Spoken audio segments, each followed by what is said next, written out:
Bonjour, demain nous fêtons Saint Joseph.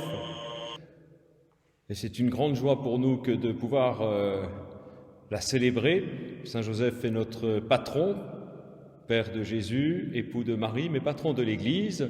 Et c'est d'ailleurs pour cela que sous la statue de Saint Joseph, ou à côté de la statue de Saint Joseph, est représentée la tiare qui est bénie par Joseph lui-même. Le Fils de Dieu a voulu naître de la Vierge Marie, bien sûr, mais aussi, il a voulu aussi se soumettre à l'autorité d'un père de famille. Et Joseph a été choisi pour exercer cette mission d'éducateur. Joseph, précise l'évangéliste Saint Matthieu, était un homme juste. Être juste est une expression propre à l'Écriture. Une personne est juste aux yeux du Seigneur si elle se soumet en tout à la volonté de Dieu et à la loi de Moïse.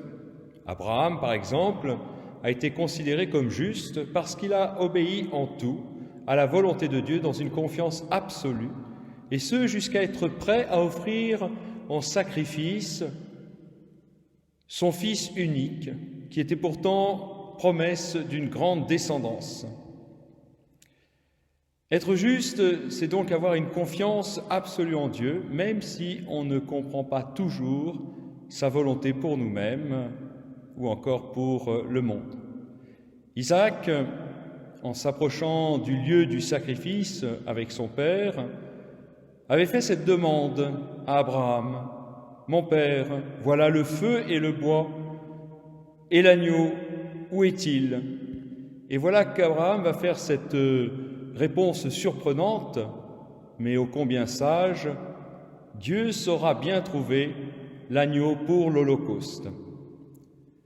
Joseph, lui, fera preuve de cette même confiance en la volonté de Dieu. Joseph, comme Abraham, est un homme juste, lui aussi, aux yeux du Seigneur.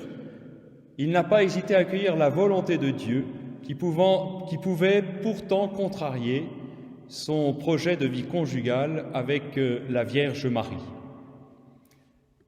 Dans un premier temps, lorsqu'il apprend que son épouse est enceinte, avant leur mariage, il a voulu la répudier, parce qu'il voulait obéir en tout à cette loi de Moïse qui prévoyait justement cette répudiation en cas d'adultère. Mais, précise le texte de l'Évangile, il a voulu la répudier en secret, pour éviter à Marie d'être lapidée sur la place publique. La lapidation, en effet, était exigée par cette même loi de Moïse en cas d'adultère. Sans doute que Joseph a été en proie à un grand combat intérieur, parce qu'il était convaincu que Marie était pure, mais en même temps, il était tiraillé par cette loi implacable de Moïse. Et comme Abraham, il s'est dit « Dieu y pourvoira ». Et Dieu y a pourvu, le délivrant de la loi, lui révélant la vérité de l'incarnation.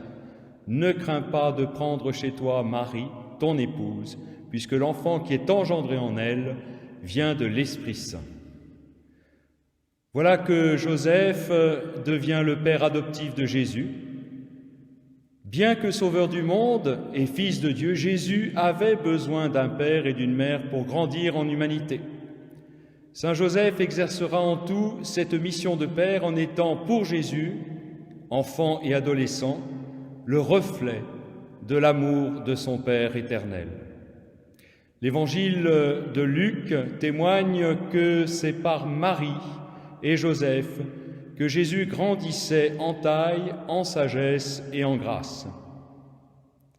Que Saint Joseph nous aide à vivre ce même abandon à la providence de Dieu en ce temps de grandes difficultés et à être fidèles à notre propre vocation de prêtre en ce qui me concerne, bien sûr, et de père et d'époux en ce qui vous concerne. Saint Joseph, protégez-nous.